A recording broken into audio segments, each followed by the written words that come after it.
way, I want to run a 9-degree angle to it. Alright, and then right there, I see heavy tank.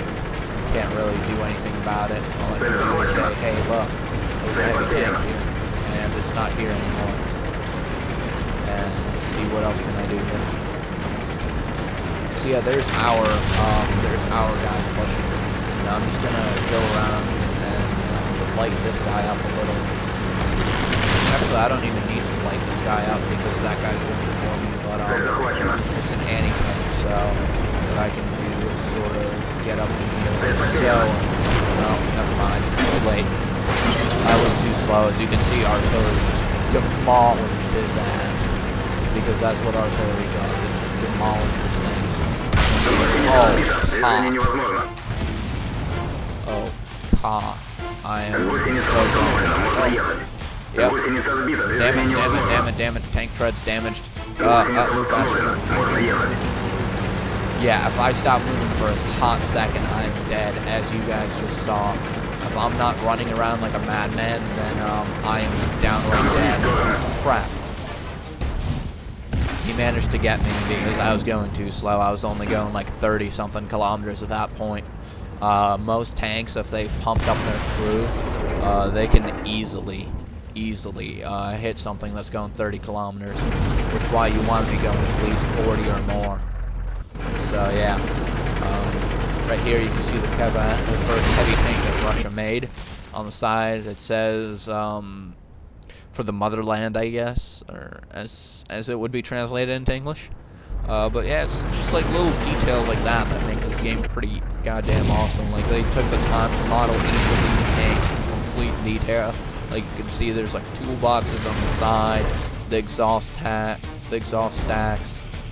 You know, he just got his tank tread busted, and it might be a little unrealistic that they repair, but they did that for gameplay. They didn't want both sides to have shot off each other's tank treads and then not be able to go anywhere. So basically, damage repairs itself after a little while, just for gameplay's sake. But they did try and make it like as much of a simulator as possible. And as you can see, that guy is the same tank as this guy, but they have different turrets. That guy has unlimited turrets, this guy has normal turrets. And then this is the VK-3601. This is the German medium tank that everyone always debates whether this is better than the T-34 on the forums. So yeah, there you are. I'm not particularly enthused by it, especially considering it looks like it has like little rusty ass, like anti-ass hardware hanging out the back. Alright, so there we are. You can see our guys making the final push. You know, their artillery is about to be taken out. Like, look right there. Yep, there's one artillery down. You see they just hit the look held everything and everyone with fire. Oh yeah, and look at that. That's really cool. That's a decal for like a grazing shot, like if something goes through and grazes with your armor. There's a different kind of decal. And the decals actually appear exactly where you've been hit. So that's another cool thing about this game. It's actually pretty goddamn advanced as far as graphics go, especially considering that it's completely free. So yeah, there's that. And there you can see one of their medium flanking move. And our heavy tank just stopped it in its tracks. And this is exactly what you don't want to do as a medium tank. You can't afford to go toe-to-toe against a heavy like that. It just will not work out in your favor. And the other thing you don't want to really do is go in reverse, because you go really slow in reverse when you go in a straight line. When you go in a straight line, it's a lot easier for them to hit you. Anyways, as I've predicted, we have lost, because they have more artillery. You can just look at their artillery, 3 kills, 2 kills.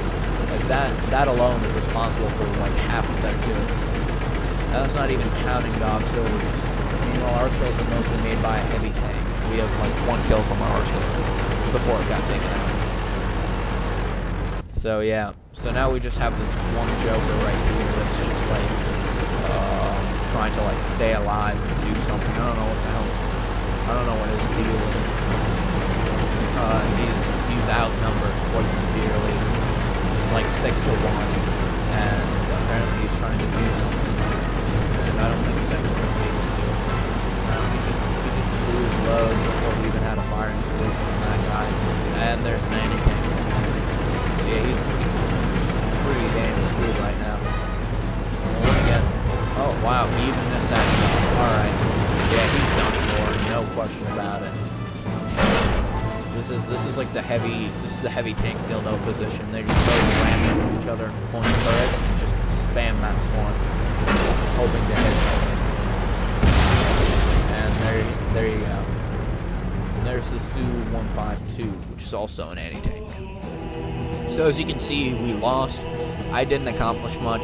I got 2,000 credits, 100 experience, and it'll cost me most of the money that I've earned for repairs. Like 1,300 of my money will go to repairs.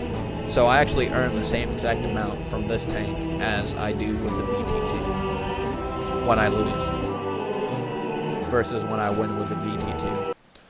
But yeah, basically, the higher up in the brackets you are in terms of tank, the more money you earn per game. Because obviously they want to make sure that it's balancing out with the cost of your tank repairs and all that. And yeah, you also got to see some light tanks being completely obliterated. Now this is what I want right here. Because it has 380 meters of sight. So basically I would be able to go down this line right here. But more importantly is that I'd be able to see farther, so I'd be able to spot things faster. So that's the upgrade that I want, but as you can see, I'm like a lot of experience short for it. And as you can see, my crew leveled up a bit. They're like 52% now. This guy's still just sort of chilling at 75. Let's see if we go to the store and yeah, we can see the T-34 is 256,000. And this right here is the British tank, the Matilda. And it is actually a premium tank, so it's only in gold. And the Churchill, also a premium tank. And that's why it's also costing gold. Yeah, British tanks are going to be premium because they're not mainstream. They're like for whoever the hell wants one of them just for lols.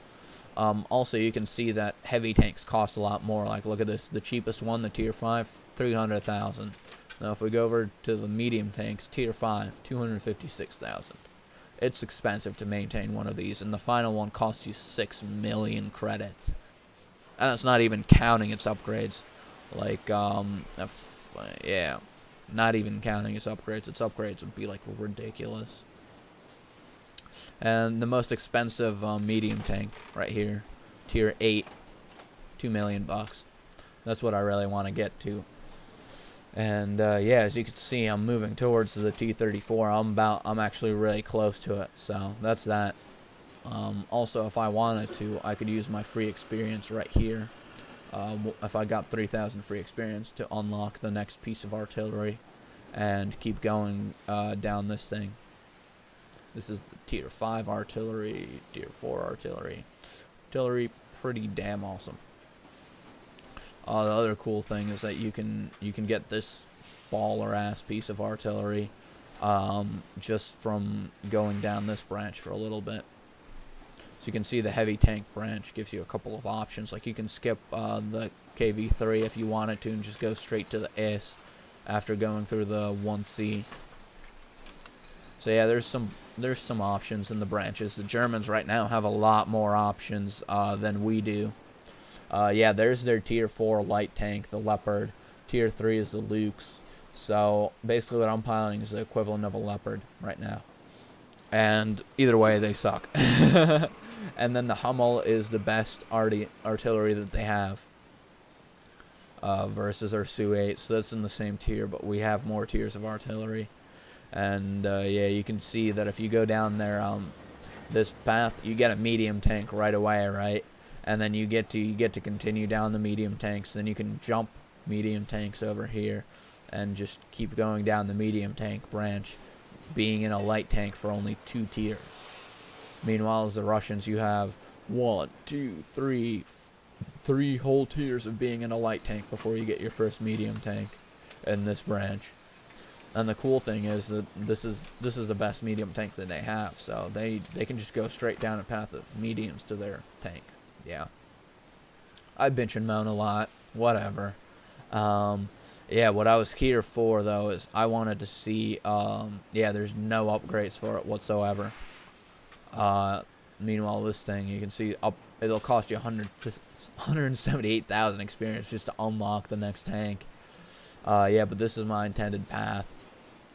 Basically, what I'm going to do is I'm going to finish up with this A20. Go down this path, right, get the turret. Then I'm going to save up and get the radio. Because once I get that radio, I'm set for life. Sort of. As you can see, this one actually drops down a tier in radio. This one has a crappier radio, but that's because obviously it's not a light tank. That's not its job, you know. Anyways, so yeah, and then here it's very important to upgrade your treads and then your turrets. And there's a lot of debate going on the forums about like what cannon you should be using for and like all that stuff. So that'll always be fun. And then I'm dreaming big here, hoping to get to the 85 and just go down this path straight up. And just straight up go down this path, and you can see they like expect you to like blitz it. Well, they let you blitz it anyways, just not getting any of the guns or whatever. And this is another hot topic of debate on the forums, whether you should go with the 85, the 122, or the 100.